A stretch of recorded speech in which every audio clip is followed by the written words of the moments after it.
Greetings, learners. Welcome to an exciting journey of learning and discovery. In today's video, we will explore criminology, correctional administration with a set of 10 questions and answers. Set 5A. Stay safe, keep learning, and may you always be blessed. This is Cecil Umbroso's YouTube channel. Follow justice and justice alone, so that you may live and possess the land the Lord your God is giving you. Deuteronomy 16:20. Welcome to our comprehensive review session. In this video, we'll be tackling a series of multiple choice test questions to help you prepare effectively for your upcoming exam. Stay focused, take notes, and let's work through each question together to strengthen your understanding and boost your confidence. Let's begin our review. Directions: read each item carefully. Select the letter of the best answer from the choices given. What is the type of jails under the supervision of the BJMP? Letter A, Bureau of Corrections. Letter B, City and Municipal Jails. Letter C, Lock-up Jails. Letter D, Insular Jails. In the next 5 seconds, select the best response from the available options. 5, 4, 3, 2, 1. The type of jails under the supervision of the BJMP is City and Municipal Jails. Choice B. Ang uri ng mga kulungan sa ilalim ng pangangasiwa ng BJMP ay City at Municipal Jails. Choice B. Explanation. Paliwanag. 1. Bureau of Corrections (BuCor). The Bureau of Corrections is a separate government agency responsible for the management and rehabilitation of convicted criminals serving sentences of more than 3 years. These are inmates serving in national penitentiaries and not under the supervision of the BJMP. Bureau of Corrections (BuCor). Ang Bureau of Corrections ay isang hiwalay na ahensya ng gobyerno na responsable para sa pamamahala at rehabilitasyon ng mga nahatulang kriminal na nasentensyahan ng higit sa 3 taon. Ito ay mga bilanggo na naglilingkod sa mga pambansang bilangguan at hindi sa ilalim ng pangangasiwa ng BJMP. 2. City and Municipal Jails. These are jails under the direct supervision and control of the Bureau of Jail Management and Penology, BJMP. City jails are located in cities, while municipal jails are situated in municipalities. They house detainees who are either awaiting trial or serving sentences of 3 years or less. City at municipal jails, ito ay mga kulungan sa ilalim ng direktang pangangasiwa at kontrol ng Bureau of Jail Management and Penology, BJMP. Ang mga kulungan ng lungsod ay matatagpuan sa mga lungsod, habang ang mga kulungan ng munisipyo ay matatagpuan sa mga munisipalidad. Naglalagay sila ng mga detenido na naghihintay ng paglilitis o nagsisilbi ng mga sentensya na 3 taon o mas mababa. 3. Lock-up jails. Lock-up jails are under the control and supervision of local police stations. They serve as temporary holding facilities for individuals who are arrested and detained for a short period before being transferred to regular jails or released, depending on the outcome of the investigation or court proceedings. Lock-up jails. Ang mga lock-up na kulungan ay nasa ilalim ng kontrol at pangangasiwa ng mga lokal na istasyon ng pulisya. Ang mga ito ay nagsisilbing pansamantalang paghawak ng mga pasilidad para sa mga individual na inaresto at nakakulong sa maikling panahon bago inilipat sa mga regular na kulungan o pinalaya, depende sa resulta ng investigasyon o paglilitis sa korte. 4. Insular jails. The term insular jails is not commonly used, and it is not a specific type of jail under the BJMP or any other government agency in the Philippines. Insular jails. Ang terminong insular jails ay hindi karaniwang ginagamit, at ito ay hindi isang partikular na uri ng kulungan sa ilalim ng BJMP o anumang iba pang ahensya ng gobyerno sa Pilipinas. In summary, the type of jails under the supervision of the BJMP are city and municipal jails. Choice B. Sa buod, ang uri ng mga kulungan sa ilalim ng pangangasiwa ng BJMP ay city at municipal jails. Choice B.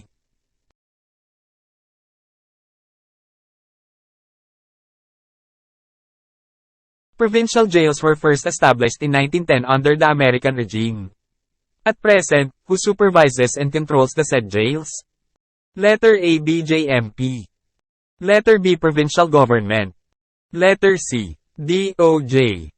Letter D, Municipal or City Mayor. In the next 5 seconds, select the best response from the available options. 5, 4, 3, 2, 1. The answer is B. Provincial government. Ang sagot ay B. Pamahalaang panlalawigan. The choices are as follows. Ang mga pagpipilian ay ang mga sumusunod. BJMP. The Bureau of Jail Management and Penology is an attached agency of the Department of the Interior and Local Government, DILG. It is responsible for the supervision and control of all city, municipal, and district jails in the Philippines. BJMP. Ang Bureau of Jail Management and Penology ay isang attached agency ng Department of the Interior and Local Government, DILG. Ito ay responsable para sa pangangasiwa at kontrol ng lahat ng mga kulungan ng lungsod, munisipyo, at distrito sa Pilipinas. Provincial government. The provincial government is the local government unit that governs a province in the Philippines. It is responsible for the supervision and control of all provincial jails in the province. Pamahalaang panlalawigan. Ang pamahalaang panlalawigan ay ang unit ng pamahalaang lokal na namamahala sa isang lalawigan sa Pilipinas. Ito ay responsable para sa pangangasiwa at kontrol ng lahat ng mga kulungan ng probinsya sa lalawigan. DOJ. The Department of Justice is the national government agency that is responsible for the administration of justice in the Philippines. It does not have direct supervision and control over provincial jails. DOJ. Ang kagawaran ng hustisya ay ang pambansang ahensya ng pamahalaan na responsable sa pangangasiwa ng hustisya sa Pilipinas. Wala itong direktang pangangasiwa at kontrol sa mga kulungan sa probinsya. Municipal or city mayor. The municipal or city mayor is the chief executive of a municipality or city in the Philippines. They do not have direct supervision and control over provincial jails. Munisipyo o city mayor. Ang municipal o city mayor ay ang punong tagapagpaganap ng isang munisipalidad o lungsod sa Pilipinas. Wala silang direktang pangangasiwa at kontrol sa mga kulungan sa probinsya.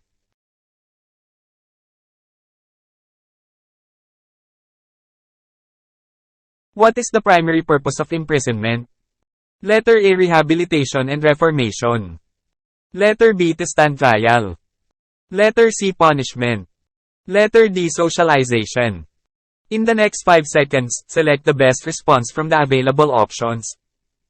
5, 4, 3, 2, 1. The answer is C. Punishment. Ang sagot ay C. Parusa. The other choices are not the primary purpose of imprisonment. Ang iba pang mga pagpipilian ay hindi ang pangunahing layunin ng pagkakulong. Rehabilitation and reformation is a secondary purpose of imprisonment. It is the goal of many prison systems to rehabilitate prisoners so that they can become productive members of society after they are released. However, punishment is the primary purpose of imprisonment. Ang rehabilitasyon at reforma ay pangalawang layunin ng pagkakulong. Layunin ng maraming sistema ng bilangguan na ay rehabilitate ang mga bilanggo upang sila ay maging produktibong miyembro ng lipunan pagkatapos nilang makalaya. Gayunpaman, ang parusa ang pangunahing layunin ng pagkakulong. To stand trial is not the primary purpose of imprisonment. Prisoners are not imprisoned until they have been convicted of a crime and sentenced to imprisonment. Ang humarap sa paglilitis ay hindi ang pangunahing layunin ng pagkakulong. Ang mga bilanggo ay hindi nakakulong hanggang sa sila ay nahatulan ng isang krimen at nasentensyahan ng pagkakulong. Socialization is not the primary purpose of imprisonment. While prisons can provide opportunities for prisoners to socialize with each other, this is not the primary purpose of imprisonment. Ang pagsasapanlipunan ay hindi ang pangunahing layunin ng pagkakulong. Habang ang mga kulungan ay maaaring magbigay ng mga pagkakataon para sa mga bilanggo na makihalubilo sa isa't isa, hindi ito ang pangunahing layunin ng pagkakulong. The purpose of imprisonment is to punish criminals for their crimes. Punishment is a way of deterring crime and ensuring that criminals pay a debt to society for their actions. It is also a way of protecting society from criminals. Ang layunin ng pagkakakulong ay parusahan ang mga kriminal sa kanilang mga krimen. Ang parusa ay isang paraan ng pagpigil sa krimen at pagtiyak na ang mga kriminal ay nagbabayad ng utang sa lipunan para sa kanilang mga aksyon. Isa rin itong paraan ng pagprotekta sa lipunan mula sa mga kriminal. The other choices are secondary purposes of imprisonment. Rehabilitation and reformation are important goals of many prison systems, but they are not the primary purpose of imprisonment. Standing trial and socialization are not primary purposes of imprisonment at all. Ang iba pang mga pagpipilian ay pangalawang layunin ng pagkakulong. Ang rehabilitasyon at reforma ay mahalagang layunin ng maraming sistema ng bilangguan, ngunit hindi ito ang pangunahing layunin ng pagkakulong. Ang nakatayong paglilitis at pagsasapanlipunan ay hindi pangunahing layunin ng pagkakulong.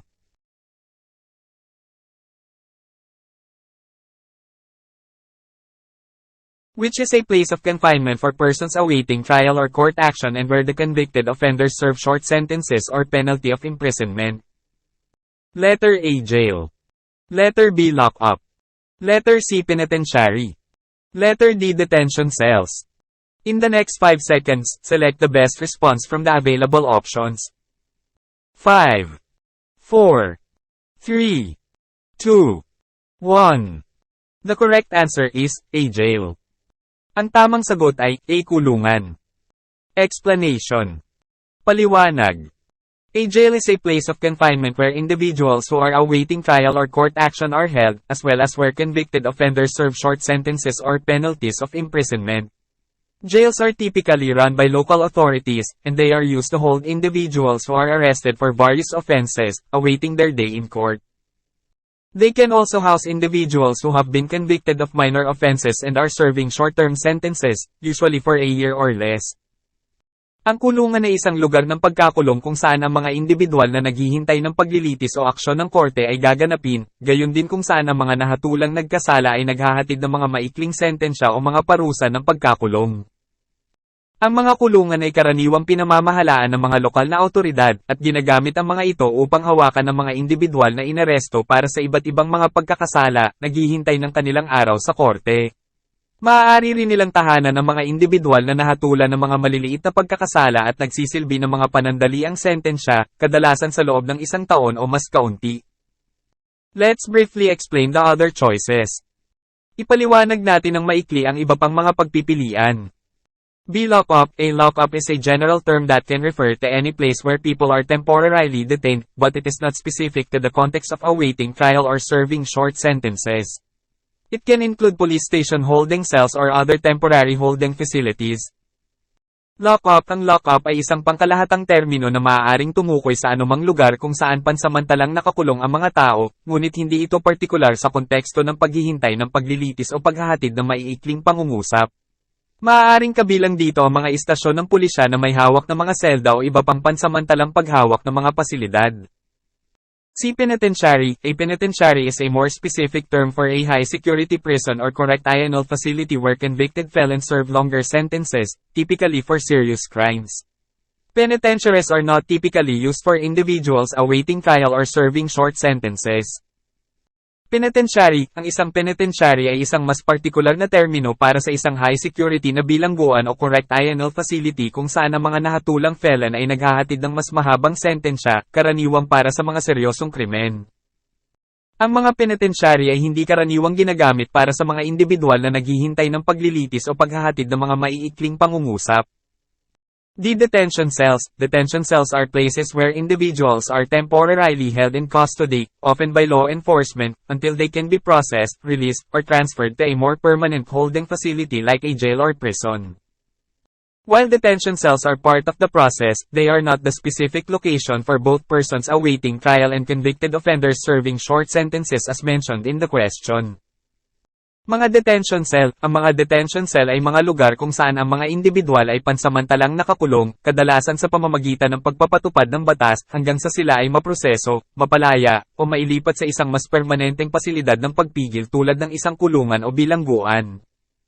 Bagamat bahagi ng proseso ang mga detention cell, hindi sila ang partikular na lokasyon para sa parehong mga taong naghihintay ng paglilitis at mga nahatulang nagkasala na naghahatid ng mga maiikling pangungusap gaya ng binanggit sa tanong. In conclusion, a jail is the appropriate choice for a place of confinement for both individuals awaiting trial and convicted offenders serving short sentences. Sa conclusion, ang kulungan ay ang naangkop na pagpipilian para sa isang lugar ng pagkakulong para sa parehong mga individual na naghihintay ng paglilitis at mga nahatulang nagkasala na naghahatid ng mga maikling pangungusap.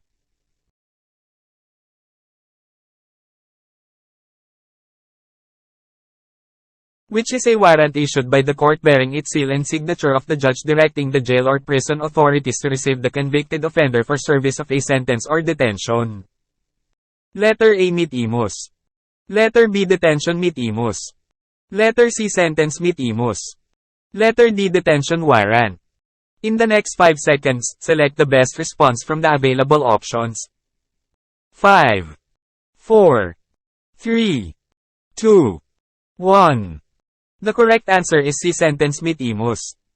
Ang tamang sagot ay C. Pangungusap mitimus.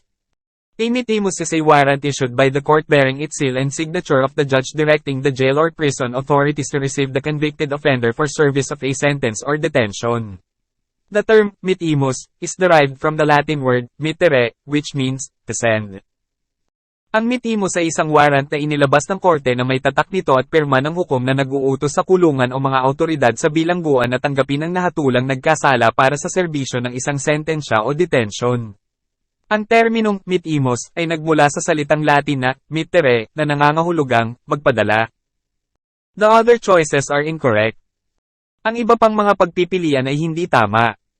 A mitimus is a general term for a warrant issued by the court to commit someone to imprisonment.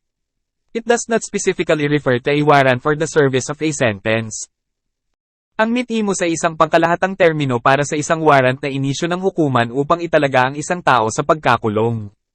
Hindi ito partikular na tumutukoy sa isang warrant para sa serbisyo ng isang pangungusap. B. Detention mitimus is a type of mitimus that is used to order the detention of a person who is awaiting trial. It is not used to order the service of a sentence. Detention ng mitimus ay isang uri ng mitimus na ginagamit para ipag-utos ang pagkulong sa isang taong naghihintay ng paglilitis. Hindi ito ginagamit upang mag-order ng serbisyo ng isang pangungusap. The detention warrant is a warrant issued by the court to authorize the arrest and detention of a person. It is not used to order the service of a sentence. Ang detention warrant ay isang warrant na inilabas ng korte upang pahintulutan ang pag-aresto at pagkulong ng isang tao. Hindi ito ginagamit upang mag-order ng serbisyo ng isang pangungusap.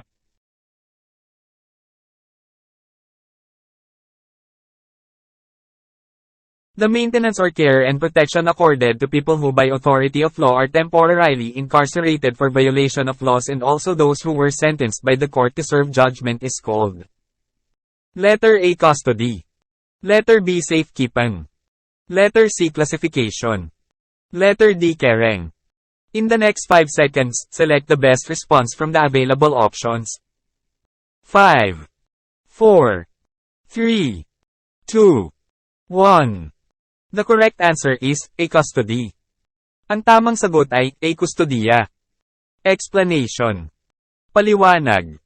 The term used to describe the maintenance, care, and protection provided to individuals who are temporarily incarcerated for violating laws or those who have been sentenced by the court to serve judgment is, custody. Ang terminong ginamit upang ilarawan ang pagpapanatili, pangangalaga, at proteksyon na ibinibigay sa mga individual na pansamantalang nakakulong dahil sa paglabag sa mga batas o sa mga nahatulan ng hukuman upang maghatid ng hatol ay custody. Let's briefly explain the other choices. Ipaliwanag natin ng maikli ang iba pang mga pagpipilian. B. Safekeeping. Safekeeping generally refers to the act of keeping something or someone in a secure and protected manner. While it is related to the care and protection aspect mentioned in the question, it is not the specific term used to describe the situation described in the question. Pag-iingat. Ang pag-iingat ay karaniwang tumutukoy sa pagkilos ng pag-iingat ng isang bagay o isang tao sa isang ligtas at protektadong paraan. Bagamat nauugnay ito sa aspeto ng pangangalaga at proteksyon na binanggit sa tanong, hindi ito ang partikular na terminong ginamit upang ilarawan ang sitwasyong inilarawan sa tanong. C. Classification. Classification refers to the process of categorizing or organizing things or individuals into different groups based on certain criteria. While classification might be a part of the overall process within a correctional facility, it does not fully encompass the idea of maintenance, care, and protection provided to inmates. Klasipikasyon. Ang klasipikasyon ay tumutukoy sa proseso ng pagkakategorya o pag-oorganisa ng mga bagay o individual sa iba't ibang grupo batay sa ilang pamantayan. Bagamat ang pag-uuri ay maaaring bahagi ng pangkalahatang proseso sa loob ng pasilidad ng pagwawasto, hindi ito ganap na sumasaklaw sa ideya ng pagpapanatili, pangangalaga, at proteksyon na ibinibigay sa mga bilanggo. D. Caring. While caring is related to the general idea of providing care and protection, it is not the specific term used to describe the overall system or process involved in the incarceration or sentencing of individuals who have violated the law. Pag-aalaga, bagamat ang pag-aalaga ay nauugnay sa pangkalahatang ideya ng pagbibigay ng pangangalaga at proteksyon, hindi ito ang partikular na terminong ginamit upang ilarawan ang pangkalahatang sistema o prosesong kasangkot sa pagkakulong o pagsentensya sa mga individual na lumabag sa batas. In summary, the term that specifically describes the maintenance, care, and protection provided to individuals who are incarcerated or sentenced by the court is custody, making option A the correct choice. Sa buod, ang terminong partikular na naglalarawan sa pagpapanatili, pangangalaga, at proteksyon na ibinibigay sa mga individual na nakakulong o sinentensyahan ng hukuman ay custody, na ginagawang tamang pagpipilian ang opsyon A.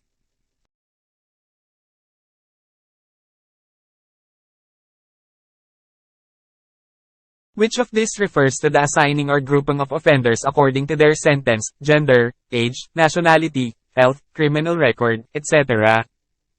Letter A. None of these. Letter B. Custody. Letter C. Security. Letter D. Safekeeping. In the next 5 seconds, select the best response from the available options. 5, 4, 3, 2, 1. The correct answer is A. None of these. Ang tamang sagot ay A. Wala sa mga ito. Explanation. Paliwanag. None of this refers to the assigning or grouping of offenders according to their sentence, gender, age, nationality, health, criminal record, etc. Wala sa mga ito ang tumutukoy sa pagtatalaga o pagpapangkat ng mga nagkasala ayon sa kanilang sentensya, kasarian, edad, nasyonalidad, kalusugan, record ng kriminal, at iba pa.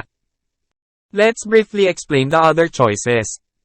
Ipaliwanag natin ng maikli ang iba pang mga pagpipilian.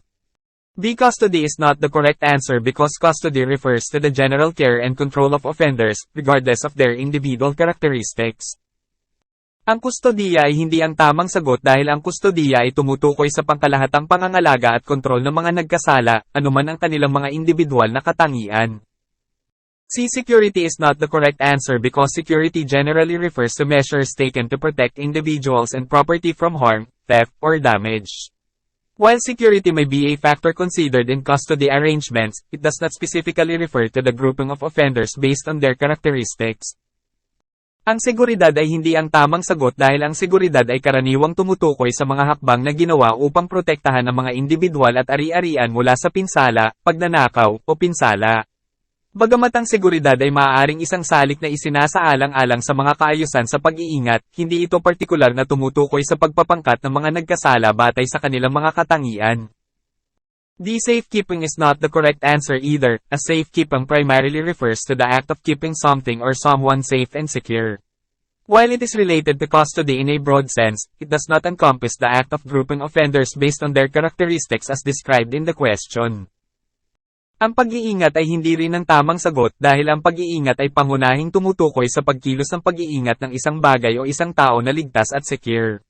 Bagamat nauugnay ito sa pag-iingat sa malawak na kahulugan, hindi nito sinasaklaw ang pagkilos ng pagpapangkat ng mga nagkasala batay sa kanilang mga katangian tulad ng inilarawan sa tanong.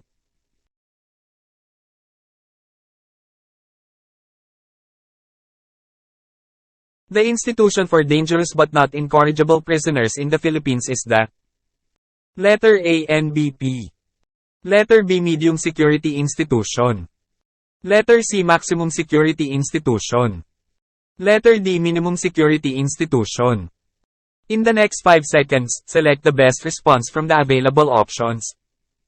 5, 4, 3, 2, 1. The answer to the question is B. Medium Security Institution. Ang sagot sa tanong ay B. Medium Security Institution. The choices are as follows. Ang mga pagpipilian ay ang mga sumusunod. A. NBP. The National Bilibid Prison, NBP, is the highest security prison in the Philippines. It houses the most dangerous prisoners, including those convicted of heinous crimes. NBP. Ang National Bilibid Prison, NBP, ay ang pinakamataas na bilangguan ng seguridad sa Pilipinas. Dito matatagpuan ang pinakamapanganib na mga bilanggo, kabilang ang mga nahatulan ng mga karumal-dumal na krimen. B. Medium Security Institution. Medium security institutions are for prisoners who are considered to be dangerous but not incorrigible. They are typically housed in facilities that have more security than minimum security institutions, but less security than maximum security institutions.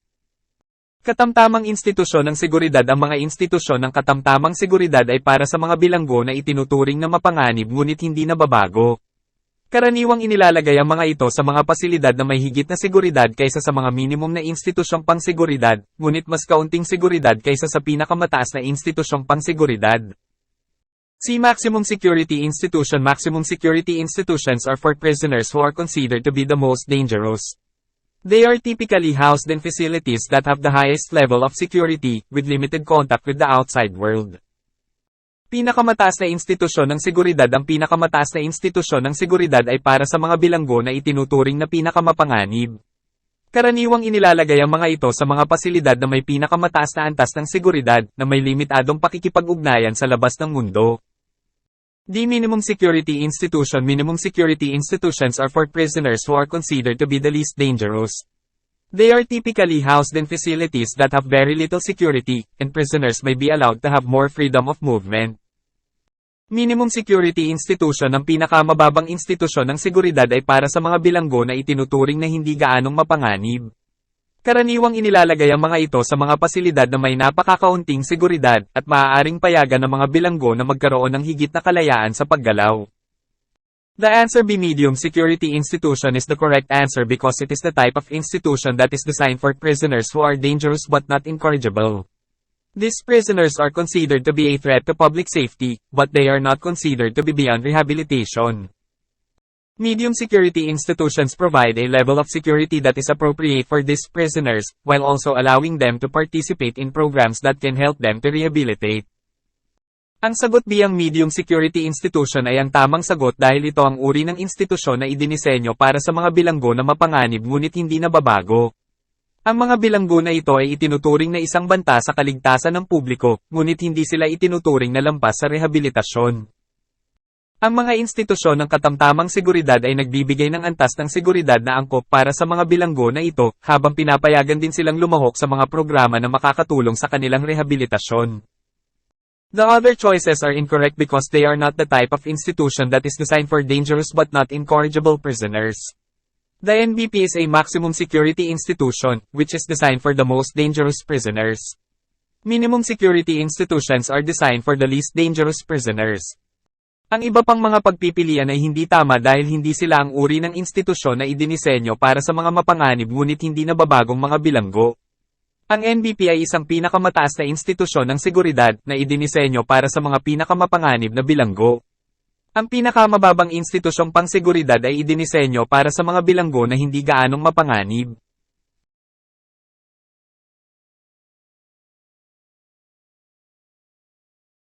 The act of grace from a sovereign power inherent in the state which exempts an individual from the punishment that the law imposes or prescribes for his crime, extended by the President through the recommendation of the Board of Parole and Pardon is called. Letter A. Amnesty. Letter B. Parole. Letter C. Pardon. Letter D. Probation. In the next 5 seconds, select the best response from the available options. 5, 4, 3, 2, 1. The correct answer is C. Pardon. Ang tamang sagot ay C. Pardon. Explanation. Paliwanag. Pardon is the act of grace or forgiveness granted by a sovereign power, in this case, the state or the president, to exempt an individual from the punishment that the law imposes or prescribes for their crime. When someone receives a pardon, it means that their conviction is forgiven, and they are relieved from the penalties associated with their offense. Ang pardon ay ang gawa ng biyaya o pagpapatawad na ipinagkaloob ng isang pinakamataas na kapangyarihan, sa kasong ito, ang Estado o ang Pangulo, upang ilibre ang isang individual sa parusang ipinapataw o itinatakda ng batas para sa kanilang krimen. Kapag ang isang tao ay nakatanggap ng pardon, nangangahulugan ito na ang kanilang paghatol ay pinatawad, at sila ay hinalinhan mula sa mga parusang nauugnay sa kanilang pagkakasala. Here's a brief explanation of the other choices. Narito ang isang maikling paliwanag ng iba pang mga pagpipilian.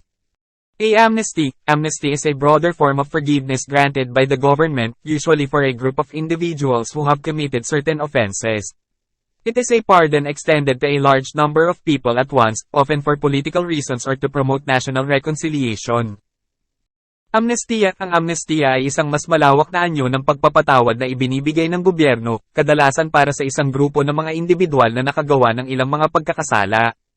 Ito ay isang pagpapatawad na ipinaabot sa isang malaking bilang ng mga tao ng sabay-sabay, kadalasan para sa mga kadahilan ng pampulitika o upang itaguyod ang pambansang pagkakasundo.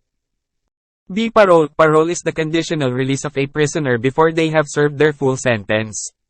It involves the prisoner agreeing to follow certain conditions and being supervised by a parole officer.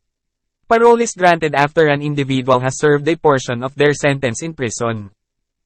Parole. Ang parole ay ang kondisyonal na pagpapalaya ng isang bilanggo bago nila pagsilbihan ang kanilang buong sentensya. Kabilang dito ang pagsang-ayon ng bilanggo na sundin ang ilang mga kondisyon at pinangangasiwaan ng isang opisyal ng parole. Ang parole ay ibinibigay pagkatapos ang isang individual ay makapagsilbi ng bahagi ng kanilang sentensya sa bilangguan. Deprobation. Probation is a period of supervision given to an individual convicted of a crime instead of serving time in prison. During probation, the person must comply with specific conditions set by the court and be regularly monitored by a probation officer. Probation. Ang probasayon ay isang panahon ng pangangasiwa na ibinibigay sa isang individual na nahatulan ng isang krimen sa halip na magsilbi ng oras sa bilangguan. Sa panahon ng probasayon, ang tao ay dapat sumunod sa mga partikular na kondisyon na itinakda ng hukuman at regular na sinusubaybayan ng isang opisyal ng probasayon. In this context, the act of grace that exempts an individual from punishment by the President through the recommendation of the Board of Parole and Pardon is specifically referred to as a pardon, option C. Sa kontekstong ito, ang akto ng biyaya na naglilibre sa isang individual sa parusa ng Pangulo sa pamamagitan ng rekomendasyon ng lupon ng parole at pardon ay partikular na tinutukoy bilang isang patawad, option C.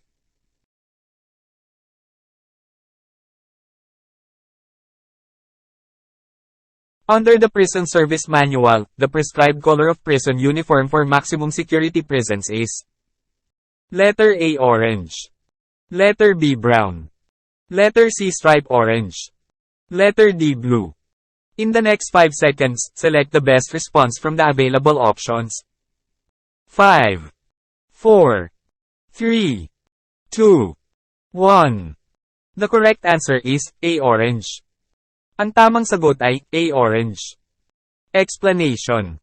Paliwanag. Under the Prison Service Manual, the prescribed color of prison uniform for maximum security prisons is typically orange. The choice of orange color serves several purposes. Sa ilalim ng manual ng serbisyo sa bilangguan, ang inireseta na kulay ng uniforme ng bilangguan para sa pinakamataas na seguridad ng mga bilangguan ay karaniwang orange. Ang pagpili ng kulay kahel ay nagsisilbi ng ilang mga layunin. Isa. Visibility. Orange is a bright color that stands out easily, making it easier for prison staff to identify inmates quickly, especially in large correctional facilities. Visibility. Ang orange ay isang maliwanag na kulay na madaling namumukod-tangi, na ginagawang mas madali para sa mga kawani ng bilangguan na makilala ang mga bilanggo ng mabilis, lalo na sa malalaking pasilidad ng pagwawasto. 2. Identification. Different security levels in prisons often have different uniform colors to help staff and other inmates recognize the security level of an individual at a glance. In some cases, maximum security inmates may be required to wear orange uniforms to distinguish them from inmates with different security classifications. Pagkakakilanlan, ang iba't ibang antas ng seguridad sa mga bilangguan ay kadalasang may magkakaibang kulay upang matulungan ang mga kawani at iba pang mga bilanggo na makilala ang antas ng seguridad ng isang individual sa isang sulyap. Sa ilang mga kaso, maaaring kailanganin ang mga bilanggo na may pinakamataas na seguridad na magsuot ng orange na uniforme upang makilala sila mula sa mga bilanggo na may iba't ibang klasifikasyon ng seguridad. 3. Psychological impact. The color orange can have psychological effects on individuals, potentially promoting feelings of confinement and caution. This effect is believed to contribute to maintaining order and discipline within the prison environment. Psikolohikal na epekto. Ang kulay na kahel ay maaaring magkaroon ng psikolohikal na epekto sa mga individual, na posibleng magsulong ng damdamin ng pagkakulong at pag-iingat.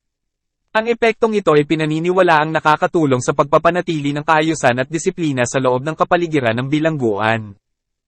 It's worth noting that the specific uniform color may vary from one jurisdiction or prison system to another, but orange is a commonly used color for maximum security prison uniforms.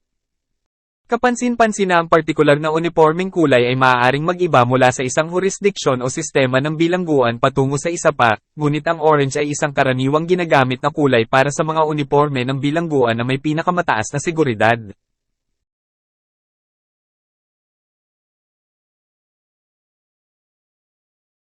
I can do all things through Christ which strengthened me.